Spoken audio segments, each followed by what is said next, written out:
This evening's reading is from Living Wisely, Living Well by Swami Kriyananda, and we are having a similar situation to the one that we had before when we did this broadcast a few weeks ago, which is that we are again double booked, that we are having a class on money magnetism, even as I speak, right here in Chennai, and yet at the same time we have this broadcast happening.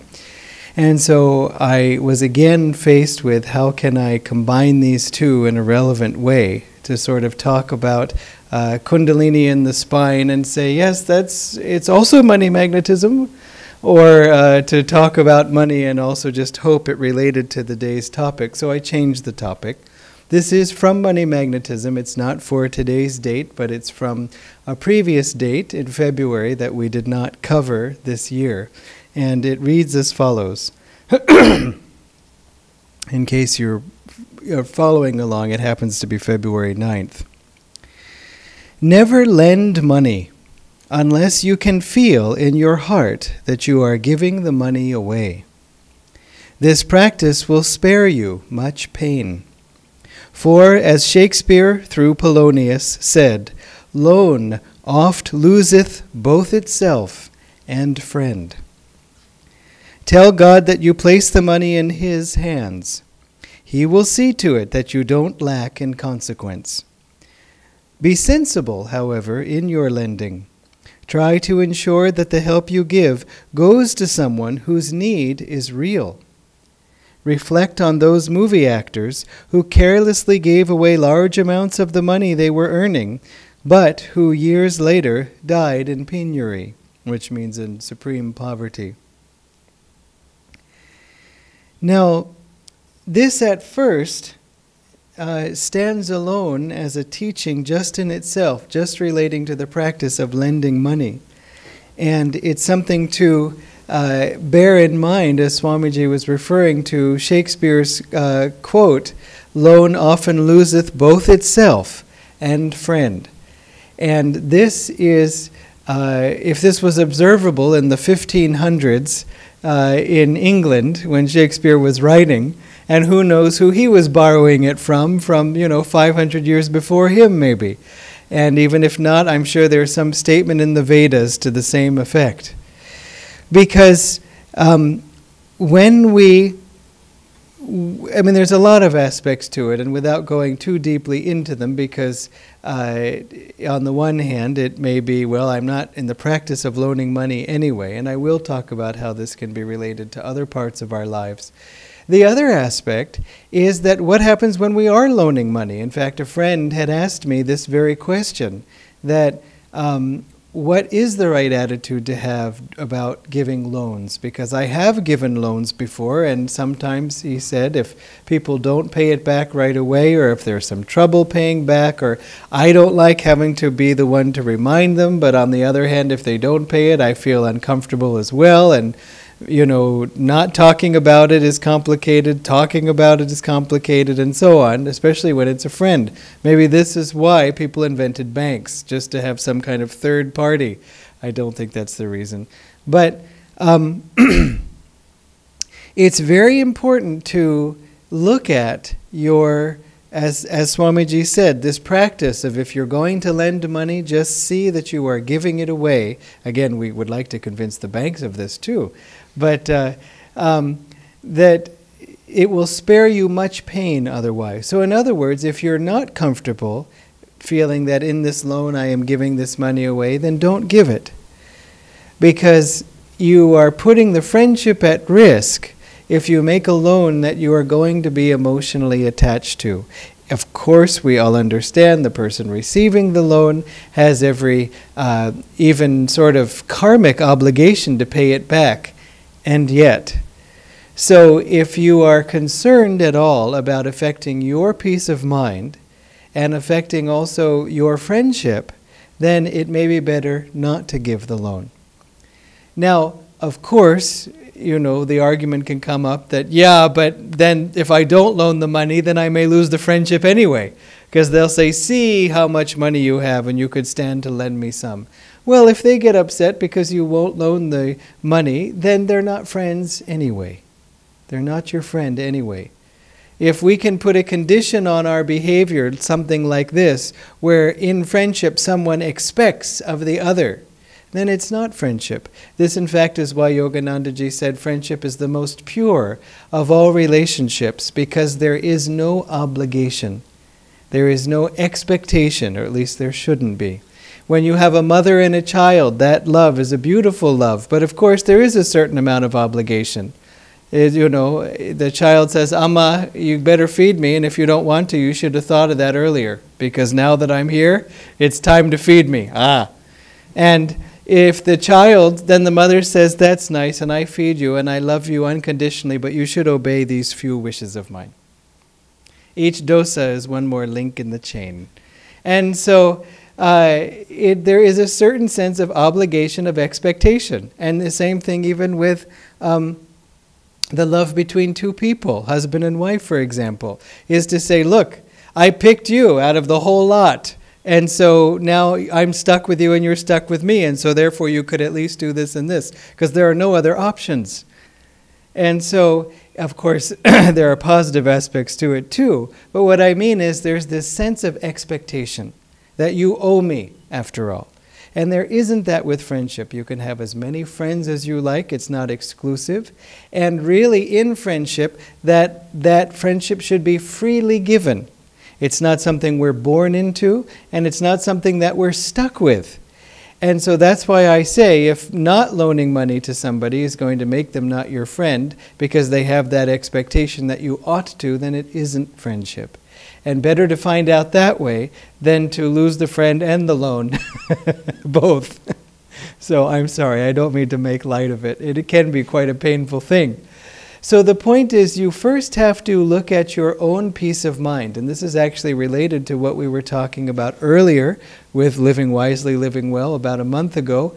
And also in this class that Swamiji said he made his inner peace his bottom line.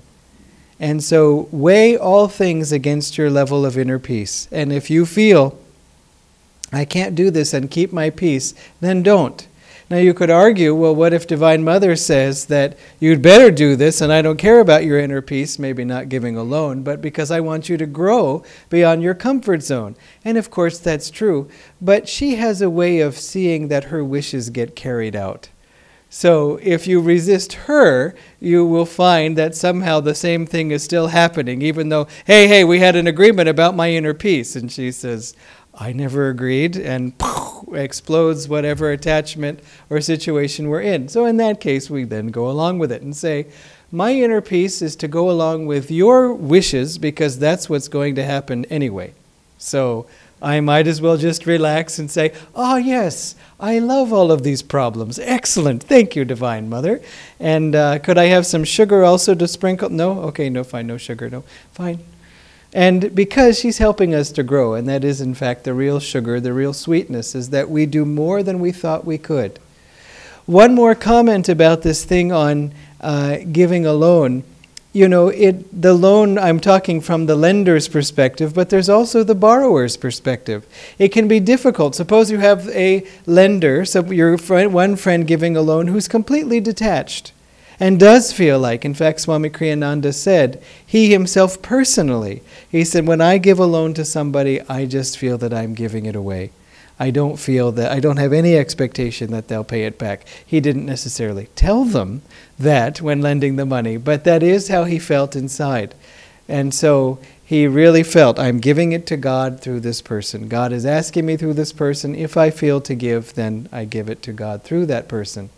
Now, you can have that attitude, but still the person borrowing the money may feel a little uncomfortable. Every time they see the friend, the lender friend, saying, oh, hi, how are you? I'm going to make the next payment. I know it's a few days late. It's like, no, I was just coming to say happy birthday. You know, getting just caught up in that mind. Are they looking at me thinking, nice shoes, and yet you were late on the loan payment, but you could afford the shoes. You know, it starts to become too messy. You know, that's why I say an impersonal relationship with a bank, you keep your shoes hidden from the bank and other things. You don't feel like they're all watching. So that's another thing about you should be careful asking to borrow money from a friend. I've had this situation a few times where I've borrowed from friends, and in one case the friend was very tough about it, and the other case the friend was very relaxed about it. In both cases I paid the loan back, but in both cases I found the friendship a little bit, both of these cases I found the friendship a little challenged. Not necessarily from the behavior of the other, but just from my own feelings around it, because it had introduced a complexity into our friendship, into our relationship. Nevertheless, I'm so grateful that those people were able to help me out at a time that I needed it. I'm grateful that I was able to pay back those loans and discharge that karmic debt, as well as literal debt. By the way, if you have a lot of loans or you have some debts, as best as you can, as you work on clearing those, it actually will help a greater inflow of income. Often it can seem that no, I can't quite pay off the debt because we have to earn enough to keep going here on the day-to-day. And of course, on one level, that's true. If you fall out of the ability to do that, you won't be able to do anything. But on the other hand, there is a certain block in our success karma, in our ability to attract things to us when we have a lot of loans out. It isn't that God is keeping score and saying, all the energy has to go back to the loan or the credit card. It's more that a loan or a debt represents committed energy. Energy that we've already put out and that is stuck and has not yet returned to us. So it's very helpful to clear that out as best as you can. You still have to, as I said, make it through the day-to-day and comfortably. Some people go to such an extreme that they say all money has to go to the debt. Meanwhile, they're starving and having old clothes and never having any kind of fun, and that just makes them more and more contracted. You can do that for a few months or something, but if it's long-term, better to find something that allows you to be more comfortable, because that may give you more ideas for prosperity. I've noticed in a situation that every time at least this time, there was a loan I was paying back long-term, and a few times the lender friend came to me and said, I just need more. Someone else is asking to borrow from me. Is there any way you can pay a lot more? And I just, thought, well, no. But then I thought, Divine Mother is asking me through this person. And in both cases, there was a miracle, because I said, Divine Mother, what do you have in mind? You're asking through this person. So can you also answer him through me? And in fact, in both cases, there was a miracle that allowed me to just make the balloon payment, the large payment that the person was asking for. And so he was happy, and I was happy. It shoveled us out of the loan that much more quickly. So keep these things in mind, because of course we talk about success, money, and so on as in terms of more prosperity. And getting rid of loans is itself a kind of prosperity. So as it relates to then giving money, I think I've said enough on that. And if you want to recap, just watch the video again. But the other aspect is that some of us, maybe if you've made it this far through the talk, thinking, yeah, but I don't loan money and I don't borrow, so what does it have to do with me? The thing is that when we give anything to anybody, we should see ourselves as just giving it to God through that person. Swamiji said, when I get a new computer, I don't sell my old computer to somebody, I just give it to them. When you give even great help to somebody, and then they turn on you, it can be very upsetting. There can be a sense of betrayal. At least I can say that from my side personally. That's how I had felt. Wrongly. Because I was thinking, yes, I gave it sort of to God, but I also gave it to you. And the very least you should do is be nice to me in response, or at least not unnice. And when they were unkind, I was hurt. But I wasn't giving selflessly. I wasn't giving it fully to God. Because as Swamiji said, God will see to it that you are taken care of in the case of the loan, but also in the case of these other things. If you lose one friendship, God will see to it that friendship comes to you, maybe from other directions. Support comes to you. But one of the reasons why I think in this particular case it didn't come is because this friendship was one I was particularly attached to. And when we are too attached to something, then God uses that very thing to betray us. Not as punishment, saying, oh ho, you like this? Fine, I'll destroy it. Not like that. But because in getting attached, we are becoming limited. In getting attached, we are becoming outwardly identified. And so then we are saying, my happiness must come in this way through this person or through this thing. And that cuts us off from the divine source. And then whenever we are cut off from the divine source to any extent, we are at risk in the high seas in a little boat with nothing. So this is one thing to keep in mind when you give help to somebody, when you give love to somebody, friendship, anything, not just money. Just see that you're giving it to God. Actually, to return to the subject of money for a moment, Swamiji picked up a hitchhiker once back in the, I think this was the 60s, and this was at a time when hitchhiking was more common and less scary and less unsafe than it is now for both parties. And the man gave him a hard luck story, and he was relatively well-dressed, but a little shabby, and he said, you know, I've had this problem, and, you know, I got this and that, and so on.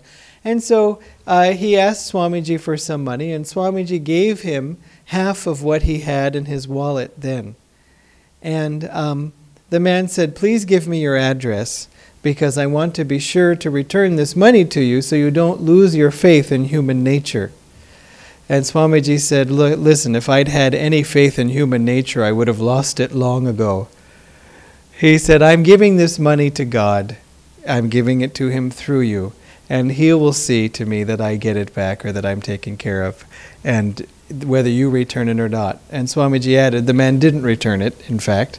He also added at another time, it turned out he was, through a few inquiries, somehow he was able to determine that this man was a known con artist. This was the way he made his living. It all works out until you're faced with the bill, finally, of the karmic bill. And then you realize, I shouldn't have done it this way. So if you're not interested in conning people in this life, tricking them out of their money, it's only because you had faced that bill yourself, having been really good at it. Anything that strikes us as not a good idea, something not attractive, like stealing cars, it's only because we've already tried it and found it wasn't worth it. So remember that when you see people making a mistake in a way that seems obvious to you, that why should they do such a foolish thing? It's because we were experts at that foolish thing, and then through that lost our taste for it. It's not worth waking up every time you hear a siren thinking it's the police, they've come for me. Some people think that even now in this life, even though they haven't done anything wrong. And let's just say, let's let that pass without comment as to why that feeling. So another situation to keep in mind is that we really want to depend on God more. If you need a loan, ask God for help. And then maybe you can ask other people too, but feel that you're asking God through them. That will also keep the relationship pure and also keep your sense of dependence in the right way. Meaning, I'm dependent on God, God is helping me through you. As opposed to I'm dependent on you, and that gives you power over me. I can't say certain things because, after all, I'm indebted to you, and so I have to be on your side automatically in every argument. This happened in some situations that I've observed with my friends and family, that because of some kind of a debt repayment or a loan, the one relative would always side with the one who he was beholden to, even if that person was wrong. And so we have to look out for such things because we want to live in truth as best we can. By the way, if somebody's asking you for a loan and I said don't give a loan if you don't feel you can, there are different reasons you can give. You don't have to say, I don't think you're good for the money. I don't think you're going to pay it back. You don't have to lead with that. You don't have to say, I'm afraid our friendship will be at risk if I give you money and you don't pay it back. Again, these may be some of the reasons, in fact the main reasons, but you may be able to come up with different ones. You know, now is not a good time actually for me because I have to make this big payment for the whatever it is. And or why don't you check in with me again? I think in a few months I might be different, and then you might meditate deeply enough that then you can relax around the issue, or you can hope that they need the money next month, so they'll go get it from somebody else and you'll be off the hook. You can find gentler ways of sidestepping it rather than, openly speaking about it just that way. But you shouldn't also feel that you are under an obligation to loan someone just because they've asked. Loan to someone. And also, that's true of all things. You shouldn't feel obligated to give love to somebody and friendship just because they've asked. If you are involved in healing or helping others, you don't have to feel that it's up to you to be the healer and the helper. I had a friend who was working very hard because she had many clients who she was helping. She's a counselor and a very good one.